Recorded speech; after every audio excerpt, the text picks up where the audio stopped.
Hi, I'm Simon from Motodrome. Now behind me here is a 1991 SAAB 900 T16 Carlsson, and it is a genuine Carlsson.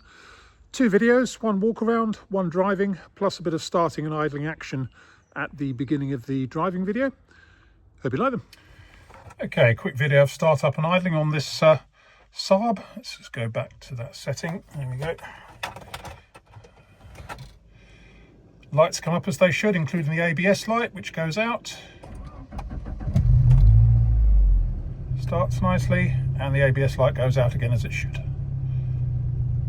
We've just been out for a run, so it's all nicely warmed up.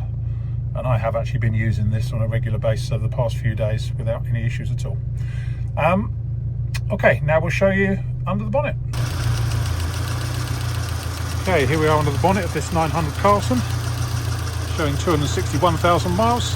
Very, very nice clean engine bay. Nice engine as well. No funny noises, no funny smells. Slowly go over the top of the bonnet.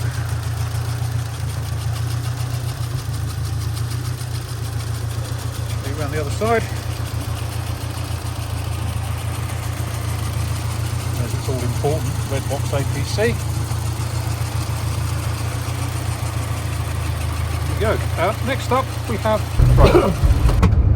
okay, here we are out in this SAAB 900 Carlsson, which just performs beautifully. It's showing 261,000 miles. Ignore that, the whole car's been restored, replacement engine, replacement gearbox. I've done about 150 miles in it. Drives brilliantly. Previous owner drove it 300 miles down to us, drove brilliantly. It's just absolutely spot on. The only thing I can criticise, you do occasionally, you can occasionally hear this. Here, it's almost like one of the rear brake pads isn't retracting properly after you use the brakes, sort of slow to retract, shall we say, and you do occasionally get a sort of a slight noise, but it's not doing it at the minute. And you say it doesn't do it that often, but you do sometimes get it after you've been braking. But trundles down the road really, really nicely. The suspension is quite firm on these, and there's no sort of bumping or clanking that shouldn't be there, shall we say, but the suspension is quite firm. Being a Carlsson. Track's nice and straight. The steering wheel is possibly a couple of degrees off to the right. It's obviously had track rod ends fitted recently, but no signs of any misfiring, hesitancy or overheating from the motor. It starts beautifully whether it's hot or cold. Just gets on with the job. Everything is working gauge wise, possibly with the exception of the oil temperature gauge in the center console, or it could be I just haven't driven it hard enough to warm up the oil for it to work, but everything else seems to be working fine. The only thing that doesn't work on it is the central locking and the cruise control, and previous owner did say he was going to get the cruise control fixed, and I said don't bother, it's a major job on these, nobody will ever use it anyway. So yeah, but he's that fastidious, he was quite prepared to get it done. That generally means having all of the dash out and everything. It's a nightmare job. So let's go around here. Yeah, having just used the brakes then, I can hear a slight sort of from the back, but that's now gone away.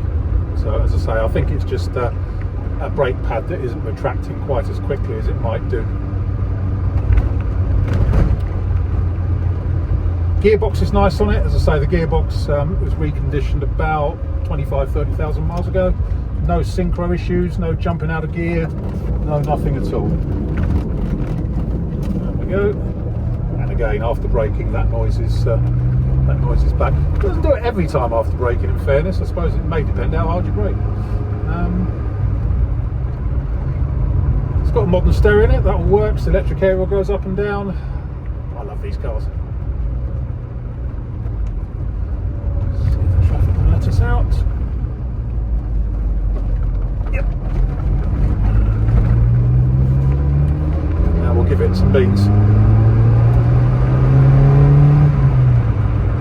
Boosts really nicely. Boost gauge all works. do go well. They've got the red box APC and stuff. They perform very, very sharply. This is a great car.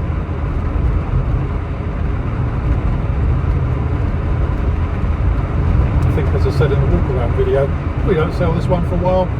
I don't mind. I'm just going to use it. At least with the mileage like it's got on it, you won't be worried about putting any more on there.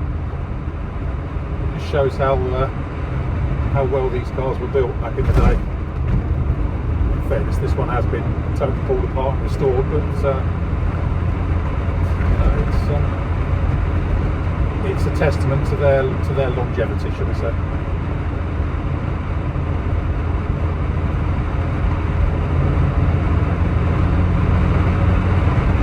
But yeah, as I say, not really anything I can criticise apart from that occasional noise after you've been braking, just where that pad isn't retracting quite as it should.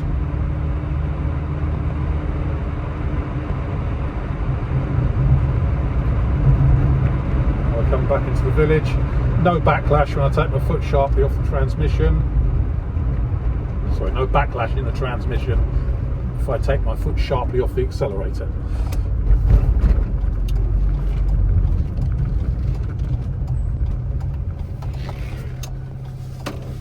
There we have it. I think possibly the only thing I can criticise, the indicators don't always self-cancel, but that's a minor thing. Anyway, my name is Simon. You can reach me in the office on 0118 907 1495, or you can go to our website, which is www.moto-drome.com for any more information.